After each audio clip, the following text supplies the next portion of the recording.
Salut à tous, c'est Fura en direct, en direct de son bureau, j'ai envie de dire. Alors voilà, j'avais envie de vous faire une vidéo stratégie, une petite vidéo tutoriel en fait, parce que tout simplement, j'avais pas envie de vous reposer un pavé sur le forum. Je trouve que c'est pas forcément très utile, d'autant plus que pas grand monde ne les lit complètement. Donc voilà, je me suis dit peut-être qu'une vidéo serait peut-être plus sympa pour expliquer le combat. Et par chance, j'ai retrouvé la vidéo que nous avions faite, ou que j'avais faite justement avec les villageois, lors du trail à 10% justement. Donc ça nous permettra de voir les erreurs, la chose que l'on a mal faite. En même temps, voilà. Donc je vais essayer de vous expliquer ça de la meilleure des façons possibles, en plus de meubler cette vidéo avec ma voix. Je vous ai mis une petite bande son calme et non stressante pour pas énerver certains. Et par-dessus, là vous avez une petite vidéo de bug très sympathique qui m'est arrivé en griffon. C'était assez rigolo, j'ai filmé ça, je ne sais plus trop pourquoi, mais voilà, c'est pour faire passer le temps que je donne quelques explications. Donc voilà, et écoutez, je pense que j'ai fait le tour, nous allons pouvoir attaquer. Et c'est parti. Alors voilà, c'est ma première vidéo tutoriel, donc je vais essayer de faire en sorte que ça soit une réussite surtout. Et puis en même temps, peut-être que si ça a bien marché, j'en ferai une autre plus tard pour les villages. Alors, nous voilà donc arrivés sur Keltas. Comme vous pouvez le savoir, déjà GG à tous. C'était un très beau raid de soir. Grâce à ça, nous sommes arrivés enfin sur les boss de fin de palier. Alors voilà Keltas. Keltas, comme vous le savez, est accompagné de sbires. Les sbires que je vais vous présenter un à un, bien entendu. Tout d'abord, une petite présentation rapide s'impose. Voici donc Keltas, la blondinette, qui se trouve voilà, ici, suivi de Taladred, la sombrisseur, que voici. Sanguinard, le seigneur Sanguinard, que voici ici également. Nous avons Dame Caperniane, une petite touche de féminité dans ce groupe. Et pour terminer, nous avons l'ingénieur Telonicus. Alors plusieurs phases dans ce combat. On va commencer par la phase 1, que j'ai appelée les potos de KT, enfin les potes quoi. Voilà donc le premier, et donc Taladred l'assombrisseur. Taladred l'assombrisseur, je l'appelais Taladred. Hein. Rien de très compliqué en soi. Voilà, Taladred va choisir une cible aléatoire et va vouloir la tuer, tout simplement, la focus. C'est un ad qui se déplace doucement, il est très facile à kite, donc il ne devrait pas y avoir de problème. Il faut savoir qu'il change de cible environ toutes les 10 secondes, d'où l'importance de ne pas mettre de corps à corps sur le boss. Car tout corps à corps sur le boss, bien entendu, il suffit qu'il change de cible et tombe sur vous pour être un drame. Voici la flèche bleue. La flèche bleue est l'endroit, et c'est la petite chose à savoir sur Taladred, c'est l'endroit où il doit mourir. Comme vous allez voir, nous n'avons pas été parfaits sur ce petit move là, justement. Mais en soi, ça s'est bien passé. Une fois que Taladred est mort, nous passons à l'étape numéro 2, boss numéro 2, c'est donc le Seigneur Sanguinard. Alors le Seigneur Sanguinard, il sera donc tanké par un guerrier, il est tankable, et doit mourir là-bas. Donc il doit tanker ici, mourir ici. Il faut savoir que Sanguinard est peut-être l'ad qui tape peut-être le plus fort de tous, et c'est un ad qui fait des fears. Alors pour contrer ça, rien de compliqué, juste des totems, et des totems de chaman bien sûr, et une rotation d'anti-fear sur les prêtres, de prêtres sur les guerriers, pardon. Voilà. Une fois que Sanguinard est mort, nous passons donc à Dame Caperniane. Quelques détails à savoir sur elle. Elle doit être tankée par un démoniste. Pourquoi un démoniste? Tout simplement parce que si Dame Caperniane se retrouve avec une cible à moins de 10 mètres d'elle, un corps à corps ou une cible sur sa trajectoire, elle va donc effectuer une explosion des arcanes. Cette explosion des arcanes va vous faire X dégâts, vous envoyer dans les airs, et en plus de ralentir votre vitesse de déplacement considérablement. Donc il est préférable de ne pas trouver sur sa trajectoire, ainsi que d'être corps à corps. Elle sera donc tankée par un démoniste, que l'on voit tout au fond là-bas. Dame Caperniane doit mourir ici, et il faut également une deuxième cible qui montre son aggro en parallèle. On peut le voir là sur l'image, c'est un chasseur qui est au fond à droite. Tout simplement parce que Dame Caperniane peut faire un souffle du dragon sur sa cible actuelle, et donc l'étourdir, et comme tout boss étourdi, elle va cibler, la cible, la seconde personne en aggro, pardon. Une fois Dame Caperniane terminée, nous passerons donc sur l'ingénieur Telonicus. Il faut savoir que l'ingénieur Telonicus ne DPS uniquement à la dynamite sur le tank. Il casse une dynamite qui va exploser au contact du sol.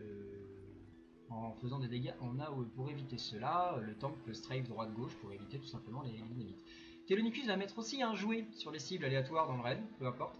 Ce jouet est un debuff d'une minute qui peut vous stun pendant XX secondes. Il est très important que pour la phase 2, les tanks n'aient plus ce debuff. Donc un stop DPS peut s'imposer si les tanks ont ce debuff sur eux à ce moment-là. Une fois Telonicus mort, nous passons à la phase 2, les armes kiki tout dur. Alors je ne vais pas rentrer en détail dans le bienfait de ces armes légendaires. Je vous laisse le soin de les découvrir vous-même ou alors tout simplement de les lire sur internet si vous ne les connaissez pas. Voilà, ils ont tous une capacité un peu spéciale, je vous laisse le soin de la découvrir. Nous avons donc le bâton, suivi de la masse heal, très importante, l'épée corps à corps, la hache à deux mains, très importante du moment où elle n'est pas encore morte, la dague, bien sûr, suivi du bouclier pour les tanks, très important, et enfin l'arc des chasseurs avec leur quota de munitions fourni avec. Alors je vais vous mettre un petit symbole, une petite image pour que vous puissiez visualiser le pop des armes, leur emplacement surtout. Ça c'est surtout pour les tanks. Prenez le temps de le mémoriser, faites une petite pause sur la vidéo. Prenez le temps de mémoriser ces emplacements, c'est assez important. Le bâton, donc je pars de la gauche, bâton, masse, épée, dague, hache, bouclier et arc. Je vais vous remettre un autre petit symbole. Alors là aussi je vous demande de faire une pause sur la vidéo. C'est tout simplement pour voir c'est tout simplement notre schéma, notre placement tactique du combat. Donc voilà. Je vous demande de mémoriser ce petit schéma. Donc j'espère que vous avez pris le temps de regarder le petit schéma. Donc voilà, le pop des armes. Alors il faut savoir que le pop des armes, mis à part la hache qui doit être tankée, comme vous avez pu voir, par un tank à l'écart du raid et le bouclier également, voilà, on constate sur la vidéo que bon, les flèches sont pas très précises, mais à la base elles étaient précises. On constate bien que le bouclier est tanké à l'écart avec la hache. Le reste peut être tanké par un paladin. Comme vous pouvez le voir, c'est Poulich, que vous connaissez, notre Poulich actuel, qui a tanké tout le reste. Donc voilà, rien de très important à signaler, si ce n'est l'ordre de focus bien sûr. Donc pour toutes les classes AOE, ça sera bien sûr de l'AOE complète, en commençant par le bâton, donc en priorité, focus sur le bâton. Suivi de la masse heal, bien sûr, la masse heal où on attribuera 2 kickers. Là, comme sur la vidéo, vous pouvez le voir à l'heure actuelle, c'est moi qui vais assigné sur la masse en kick et en stun. Ensuite, après la masse, ça sera donc l'épée, que nous pouvons voir aussi à l'heure actuelle en train de se faire des pops. Faut savoir que c'est une phase de BL, hein, donc là c'est vraiment claquer tout, hein, tous les trinkets, les CD, tout ce que vous avez en AOE. C'est la phase qu'il faut absolument clean le plus vite possible. Un autre petit détail, en ce qui concerne l'équipement des armes. Alors il existe une macro, je pense que certains l'ont, c'est possible. Une macro, équipe slot 16 pour la main droite, équipe slot 17 pour la main gauche. Vous pouvez la faire, il n'y a pas de souci, mais moi personnellement je ne la fais pas. Vous pouvez voir à l'image, je change mes armes à la main, c'est d'autant plus rapide, ça ne met pas beaucoup de temps, je sais pas non plus, vous faites comme vous le sentez. Donc une fois que l'épée est terminée, nous finirons donc par la dague, et une fois la dague terminée, nous passerons donc sur le rempart. Alors le rempart pour les corps à corps, l'arc pour les casters. Le rempart pour les corps à corps, faut faire attention, je vous ai entouré en jaune, un petit détail sur mon interface, c'est donc le renvoi de dégâts. Le renvoi de dégâts, ce n'est pas un renvoi de dégâts, mais plutôt un buff épine, quoi. C'est-à-dire que dès que vous allez toucher le bouclier, vous allez prendre X dégâts, comme vous pouvez voir, n'allez pas crever là-dessus. C'est quand même dommage de se mettre en danger tout seul, sachant que c'est quelque chose, c'est des dégâts qu'on se provoque au final soi-même. Voilà. À savoir, toutes les armes peuvent être stun. Toutes les armes peuvent être stun, kick, et donc tanker, DPS, tauntable, il n'y a aucun souci. Une fois les armes mortes, nous arrivons donc en phase 3. La phase, j'appelais ça les potes de KT, le retour. Donc voilà, KT n'a rien trouvé de mieux que reste tous ces sbires en même temps pour nous embêter. Donc voilà, je vous ai mis de petits symboles, j'espère que vous avez vu, pour le focus. Donc les CAC, comme moi à l'heure actuelle, nous sommes donc sur Sanguinard, suivi par les casters sur Taladred. Alors 3 petites règles à savoir sur cette partie du combat.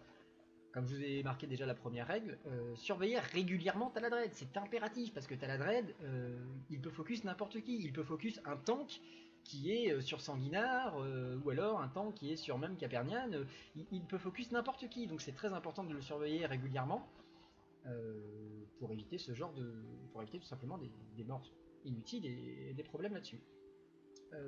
Règle numéro 2, réactivez vos armes. Alors ça c'est viable uniquement pour le bâton. Le bâton a une aura qui vous empêche d'être fear, stun, étourdi, ce que vous voulez quoi. D'ailleurs, vous allez voir que le script n'est pas au point parce que je me fais fier alors que j'ai bien le buff actif, je le vois en haut, et pourtant je me fais bien fier, ça c'est sûr. Donc ça reste des détails, mais c'est pas grave. Et surtout, la règle numéro 3, comme vous avez pu la lire, la plus importante, ne paniquez pas, laissez un mumble clean. On en a besoin pour communiquer vis-à-vis des focus de Taladred. S'il y a des tanks qui doivent se déplacer, s'il y a un tank qui vient à mourir, s'il y a un heal qui vient à se faire tuer également, on a besoin du mumble pour communiquer, donc ne paniquez pas. Concentrez-vous sur votre tâche uniquement et tout se passera bien. Une fois sanguinaire mort pour les corps à corps, vous passez donc sur l'ingénieur Telonicus que vous connaissez. Tandis qu'au caster, une fois que Taladred est mort, vous passez donc logiquement sur la restante, Dame Caperniane qui se situe au fond. Pour les corps à corps, je vais m'attarder sur le sujet. Je passe la vidéo en accéléré parce que du coup après c'est monotone. Donc, pour les corps à corps, il y a moyen d'éviter les dégâts de la bombe. Il faut faire attention parce que le tank est très mobile. Et la bombe, très souvent, a tendance à tomber sur les corps à corps qui sont un peu trop gourmands et qui veulent absolument trop avancer. Restez à max hitbox. Si vous restez à max hitbox du boss, de l'ad en lui-même, vous ne prendrez pas les dégâts de la bombe. Nous voici donc arrivés à la phase 4 que j'appelle prendre les choses en main soi-même. Ça me fait toujours rigoler, donc je pense que Blizzard l'a fait exprès. C'est rigolo. 2-3 petites choses à savoir sur Keltas. La première est qu'il caste des boules de feu. Des boules de feu en chaîne sur le MT1. Des boules de feu que l'on peut bien sûr kicker, ainsi que renvoyer. Ça aussi c'est très important. Il va également se mettre un bouclier de mana et qui possède je crois 100 000 points de vie. Qu'il faut donc impérativement détruire avant qu'il incante une explosion pyrotechnique. Pendant la phase 4, Keltas incante des explosions pyrotechniques qu'il faut impérativement interrompre, parce que ce sont des explosions qui font pas loin de 100 000 points de dégâts, je crois. Voilà. Ah, je vous ai mis une petite image à l'écran sur les patchs de feu, les voids de feu que l'on a pu voir apparaître là. Bien sûr, hein, les gars, mort interdite là-dessus, personne meurt là-dessus, c'est quand même très facile à éviter. L'animation est très visible, il n'y a vraiment rien de compliqué à s'en échapper. Deuxième petite chose du combat, les phénix. Les phénix sont donc tankables par les paladins, les guerriers, les chasseurs, il n'y a pas de souci, ils ont une aggro, il faut absolument d'ailleurs les tanker. Il faut savoir que les phénix font une dégâts de feu en AOE autour d'eux et perdent leur vie tout seuls. Donc tout simplement 0 dégâts. Par contre, une fois que le phénix meurt, vient à mourir donc tout seul, il va pop un œuf. Cet œuf doit être DPS, j'insiste là-dessus, par tous les DPS distance. D'ailleurs, je vois que j'ai oublié un S à distance. Il doit être DPS par tous les DPS distance. Une fois que l'œuf est donc explosé, le phénix ne repopera pas. Si l'œuf n'est pas détruit, le phénix va repop. Keltas va en faire pop également à nouveau. Donc ça sera tout de suite un problème.